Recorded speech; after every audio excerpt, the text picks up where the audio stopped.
Hello friends, welcome to real life story.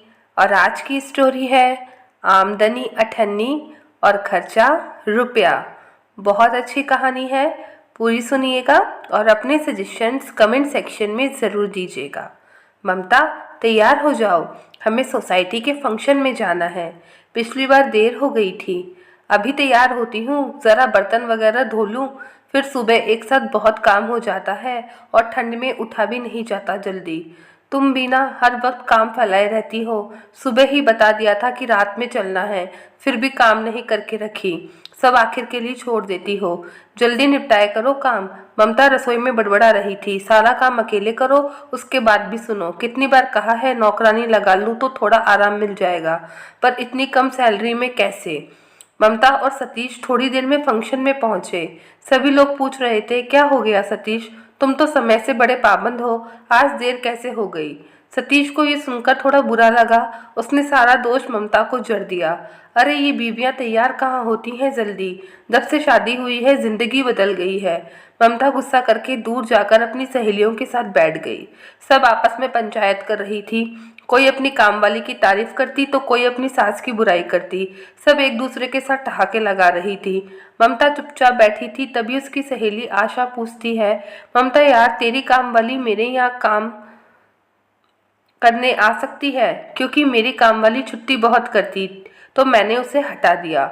ममता सभी के बीच में खुद को कम नहीं दिखा सकती थी, इसलिए चाहकर भी ये नहीं बता पाई कि उसके यहाँ कोई कामवाली नहीं लगी हुई है।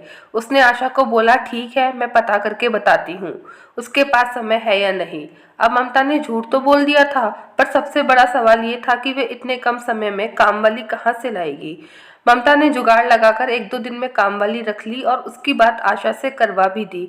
तो ममता को चैन पड़ गया कि अब सब जानते हैं मेरे यहाँ भी कामवाली लगी हुई है। फिर ममता ने सोचा, अब लग गई है तो कुछ दिन काम करवा ही लेती हूँ और इसका खर्च मैं अपने में से कटौती करके उठा लूंगी। सतीश जब कामवाली को देखता है तो ममता से पूछता है, इसकी क्या जरूरत थी, हम तो दो ही लोग हैं, काम इतना भी नहीं रहता कि तुम ना कर पाओ। फिर अभी इतने खर्चे उठाने के पैसे भी नहीं है, थोड़ा बचा के चलो, आगे तो बहुत कुछ जिम्मेदारी उठानी पड़ेगी, फिर दिक्कत होगी। पर ममता को तो आराम दिख रहा था और सोसाइटी में कहने को भी हो गया था कि घर में नौकरानी लगी है, पैसे वाले लोग हैं। ममता और सतीश में खर्चे और सेविंग्स को लेकर अनबन शुरू हो गई थी। एक दिन ममता ने अपनी मम्मी को ये सब बताया तो उसकी मम्मी ने उसे समझाया, बिटिया दामाद जी गलत नहीं बोल रहे हैं, अभी उन्होंने नया काम शुरू किया है, नई जिंदगी शुरू हुई है। तुम लोगों की अपने खुले हाथ से मत खर्च किया करो। काम वाली हो ना हो इतना ज़रूरी नहीं जितनी जमा पूंजी होना, क्योंकि कल को बच्चे होंगे, परिवार बढ़ेगा, जिम्मेदारी बढ़ेगी, खर्चे दोगुने तिगुने होंगे। जब तुम्हें अपना हाथ तंग करने में बहुत परेशानी होगी।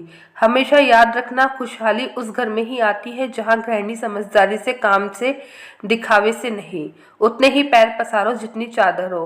पैसा आ जाने के बाद तुम जी भर के खर्च कर लेना, तुम्हें दामाद जी नहीं मना करेंगे। ममता ने कहा, सही कह रही हो मम्मी, मैं ही सतीश को नहीं समझ पाई सही तरीके से, पर अब मैं ध्यान रखूंगी और भविष्य के लिए बचत भी करूंगी।